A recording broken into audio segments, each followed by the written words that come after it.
नमस्कार दोस्तों, स्वागत है आप सभी का एक बार फिर से। जैसे कि दिन के बाद रात होना निश्चित है, ठीक उसी प्रकार ये भी निश्चित है कि जिसने भी इस धरती लोक पर जन्म लिया है उसकी मृत्यु होना निश्चित है। आज के इस वीडियो में हम जानेंगे कि अगर किसी की मृत्यु सूर्यास्त के बाद होती है तो उसका दाह संस्कार अगले दिन क्यों किया जाता है और शव को रात भर अकेला क्यों नहीं छोड़ा जाता। तो इस वीडियो को अंत तक ज़रूर देखें। लेकिन वीडियो शुरू करने से पहले अगर आप हमारे चैनल पर नए हैं तो चैनल को अभी सब्सक्राइब करें और इस वीडियो को अपने 11 दोस्तों के साथ शेयर ज़रूर करें, जिससे कि ये जानकारी उन्हें भी प्राप्त हो सके। तो आइए जान लेते हैं, हमारे धर्म में मृत्यु के बाद शव को अकेला क्यों नहीं छोड़ा जाता।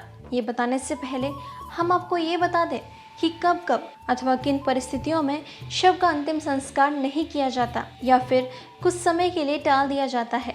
आपको सबसे पहले बता दें कि हिंदू धर्म में अगर किसी की मृत्यु सूर्यास्त के बाद होती है तो उसके शव को रात भर घर पर ही रखा जाता है और अगले दिन उसका दाह संस्कार किया जाता है।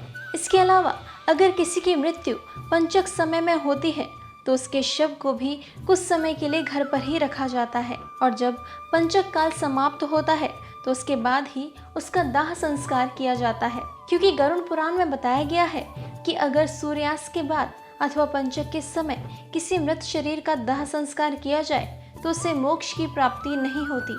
इसलिए अगर कोई रात में मर जाए तो ऐसी स्थिति में लाश को लेकर शमशान घाट नहीं जाते और लाश को घर पर ही रखा जाता है। सुबह होने का इंतजार किया जाता है और ऐसे में मृत शरीर को एक पल के लिए भी अकेला नहीं छोड़ा जाता। मृत शरीर को अकेला नहीं छोड़ने का सबसे बड़ा कारण है कि शव को अकेला छोड़ दिया जाए तो हो सकता है कि कुत्ते और बिल्ली जैसे जानवरों से नोच खाएं और गरुड़ पुराण की माने तो ऐसे में मृत आत्मा को भी यमलोक के मार्ग में ऐसी ही यातनाएं सहनी पड़ती हैं। साथ ही ऐसा भी माना जाता है कि अगर शव को अकेला छोड़ दिया जाए तो उससे गंध आने लगती है। ऐसे में ज़रूरी हो जाता है कि वहाँ कोई ना कोई व्यक्ति बैठा रहे और धूप या अगरबत्ती शव के चारों तरफ जलाता रहे ताकि शव से आने वाली दुर्गंध चारों ओर ना फैल सके। गरुड़ पुराण के अनुसार भगवान विष्णु गरुड़ जी से पूछने पर कहते हैं कि हे पक्षीराज, इन सब के अलावा अगर किसी की मृत्यु हो जाती है और उसकी कोई संतान नहीं है, ऐसे में भी शव को घर पर ही रखा जाता है जब तक कि उसका पुत्र या फिर पुत्री ना आ जाए। क्योंकि जब खुद की संतान मृत शरीर को मुखाग्नि नहीं देती तो उसका उद्धार नहीं हो सकता, अर्थात वो कई वर्षों तक इसी मृत्यु लोक में भटकता रहता है। इसके साथ ही सूर्यास्त के बाद अगर किसी मृत शरीर को जला दिया जाए तो वो मृत आत्मा असुर दानव अथवा पिशाच योनि में जन्म लेती है, जहाँ उसे कई तरह के कष्ट सहने पड़ते हैं। और यही वजह है कि हिंदू धर्म में रात को अंतिम संस्कार करने से मना किया गया है।